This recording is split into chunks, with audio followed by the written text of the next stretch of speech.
आजच्याला आमच्या शेतामध्ये नवीन शेत घेतलेलं आहे. याच्यामध्ये आता ही तिसरी वेळ आहे त्रिसूत्री शिंपडण्याची. आणि असं थोडं थोडं तणसुद्धा उगून येतं आहे.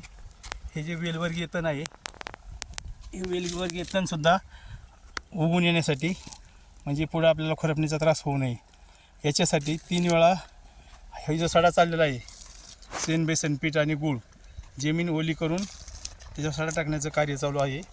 आणि याच्यामुळं होतं काय, आपल्या पिकांना वाढवणारे जे जीवाणू आहेत, गांडूळ, बॅक्टेरिया, बुरशी, हे ऑटोमॅटिकली हे शेण बेसन पीठ आणि गूळ 3 दिवस आंबवून 3 वेळा जमीन ओली करून तिसऱ्या वेळी सडा मारण्याची 10-10 दिवसाच्या अंतराने मारले म्हणजे तणसुद्धा उगून येतं. पहिला सडा मारल्यानंतर जमीन ओली करून तण उगून येतं.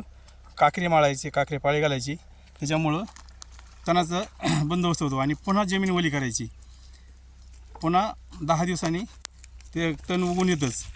आणि ते तण जाण्यासाठी काकरी पाळी मारून आता ही तिसरी वेळ आमची सडा मारण्याची आहे. त्याच्यामुळं पुढं पिकामध्ये आपल्या ऊस लागण करायची जूनमध्ये तण हे अजिबात येणारच नाही. कारण तण हाच मुख्य शेतकऱ्यांचा कळीचा मुद्दा आहे. खूप खर्च येतो, लेबर सापडत नाहीत खुरपणी वगैरे करायला.